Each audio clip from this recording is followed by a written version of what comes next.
after the fight with Orlando Anderson at the MGM. There's video of you guys, fleeing the MGM, all the people following you, you trying to lose them, cutting through, weaving You around see and me? stuff. So there's a moment there, I think it's you. Me and Trey? You kind of dap Trey. I told him to take his hat off. You told him to take his hat off? I lost my burgundy for the dimes or whatever it was, Stetson. I had a clean-ass burgundy Stetson, man. Nah, I hit him, and then I was trying to let him know, nigga, I was for you. Yeah. I was for you, homie. That's what it looked like. We got it. That's what it was. But I told him all that in the same breath. Yeah. And then you wanted him to take his hat off? Yeah. They can see you better, easier with a big-ass hat on. Oh, right. On the thing. Right. Yeah, but I was trying to tell him that was for you. I told him, so that's for you, homie. You know what I'm saying? So what's Tupac like? Did you guys like walk back to Luxor from there? What's his demeanor like then? We was trying to follow him. That motherfucker, yeah. I'm like, man, he lost us a couple of times. Where Pac go? We don't even know where he at. But we trying to get back to, we going here, we going there. Grind Pac. And you got to call Frank on the radio. Where y'all at? We over here. Pac ass was zigging, man. We went to about 3 motherfucking hotels. What's Suge thinking in this? And is he also concerned about? Suge was pissed off that bullshit happened because it wasn't supposed to be nothing. Yeah. But it didn't happen now. In the world we come from, we ain't got time to play. We got to deal with what's going on. Next move, we playing chess. It's their move. It's their move. You best believe they coming with that queen on something. So we need to get ready. That's just automatic. Ain't no sit down in the classroom, chalkboard, reading the book, whisper in the ear. We already know. Everything we talking about is preparing for our ride to 662, and that's how we was. But the fans was scared, Tupac, they trying to miss them, and we trying to miss them. They fucked our whole caravan up. Then the police stopped them. It was police all up and down the boulevard. And we got all the way to the center section. And K-Dub and them was in the front, Mo and them, they was in the front. Then was Suge. Then was whatchamacallit? Then it's Frank. Frank and them. Then me. Okay. And I'm blocked in. Yeah. So when they hit the intersection, they must have made a real tight turn some kind of way because they was cars behind. They was cars behind, but they shot like 14 times, 16 times. Enough for you to be like, them motherfuckers, they busting on us. Right. I was trying to do what I could do, you know what I'm saying? But I knew they was coming back. They stupid. Shit, I knew they was coming back. First time I got shot, I was 15 years old.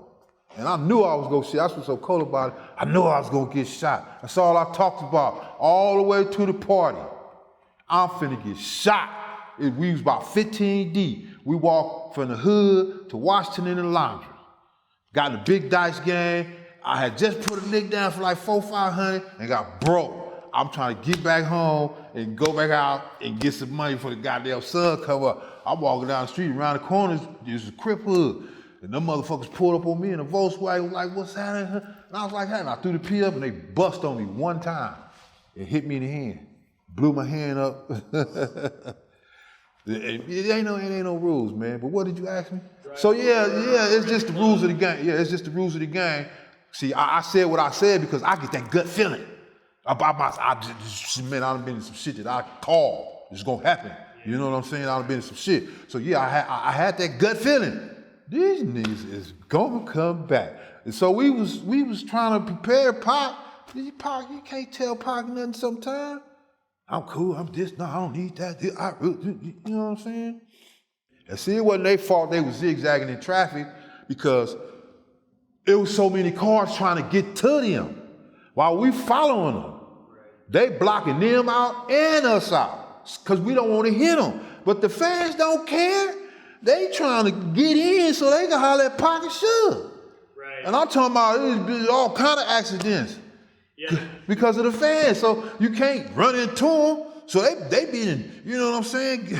Man. And these guys pulled up and was like, let us in front of you. Lauren said, that's security. You have to let them in front. Yeah. But Suge Knight was trying to get up out of it, and that's when they got pulled over. Their music was loud, but everybody's music was loud. Vegas was loud. It was fight night. Right. It's Vegas. Ain't nobody tripping on that. They just seen how crazy they was driving. But if Frank had his pistol in the car, why he didn't bust back? Because he, at the last second, Pac told him to take Kadada's car. And Frank decided not to make them wait because his heart... He took Kadada's car? It was Kadada's. You bullshit. Him and Outlaw. Yeah.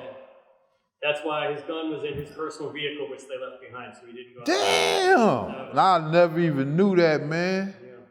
What the fuck you take Kadada there? Pac asked him at the last second to take, so he... Yeah, it's like you can't... When it's your time, man, it's gonna happen, man. Yeah. If it ain't your time, I don't care if they put a pistol in your mouth and squeeze the trigger, you ain't gonna die. I got bust on. I done walked into a car one night in the neighborhood. I had a 25, I had a 380 on me. Chamber ready to go and everything. I'm walking through the hood, finna get with the homies. I parked my car, we finna go to some little happenings on the other side of Compton. You know what I'm saying? I'm finna jump in the car with one of them, but they back there listening to the oldies, playing dominoes. So the car pulled up at the house, because at that time we was giving parties like every day, but the police shut it down. So they parked in front of the house.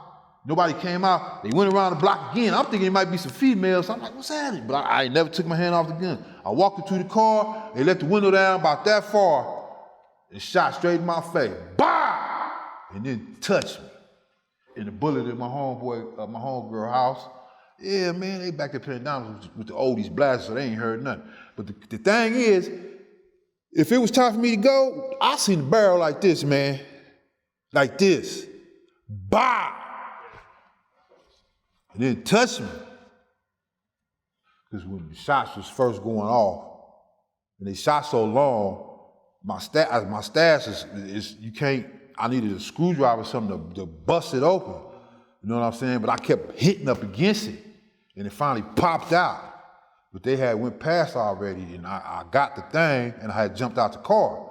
I was about 5 cars back, stuck against, you know how the center divider? Yeah. I was stuck against that with a car right here. Right. And I was on some blade rims, and I had just cracked them to where, not a crack in them, a chunk came out of them from hitting the curb, barely touching the curb. You know what I'm saying? So I couldn't, it's your time, homie. You see how everything went toward, everything is going toward, you're gonna get killed if you don't do it. Look at all the shit he was supposed to do, he didn't do. Right. One of those things. If he'd have just this one of them motherfuckers, he'd still been alive. It's like 10 things he was supposed to do, he didn't do. Right. So this is Bountry's the FI card from Vegas police that night after the shooting. Oh, Bountry had a bullet hole in his car. They said, yeah. It said, but it might have been an old bullet hole. Did he ever tell you? Did he get shot back? Yeah, he got off a couple of shots, but they was way down there. Okay, so he wasn't riding side by side. It wasn't no side by side. Like, bah, bah, bah. They was way gone. He just bah, bah. But I think they did exchange gunfire, man. But they was too far apart. Wow. I think they shot and Bountry shot. For his part, Keefe D affirms in his interview that a second shooting does take place. However, he misidentifies the car that's following them as the girls in the green Sebring. And we made the right, and some bras in the sea breeze was following us. Stupid pictures. Somebody started shooting this way, they're shooting that way. So we're in the midst of all of this gunfire, and only thing we could think of is get out of there. Lane starts blasting back on him? Yeah. So he had bullets left? Yeah. That's what he do. That's what he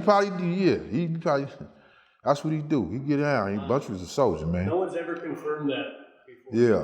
The bottom line is, it was all bad for everybody. It's just funny how things happen that you don't even expect. You just the farthest thing from your mind, man. Yeah, I knew Terry Brown. Yeah, but what you know? Terry Brown wasn't no punk. He wasn't no punk.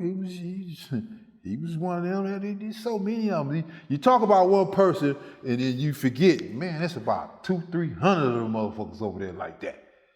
You know what I'm saying? T. Brown, I give him his props. T. Brown was, It's like I get Heron his power. Heron was with it too. Yeah. You know what I'm saying? Rock was with it, you know.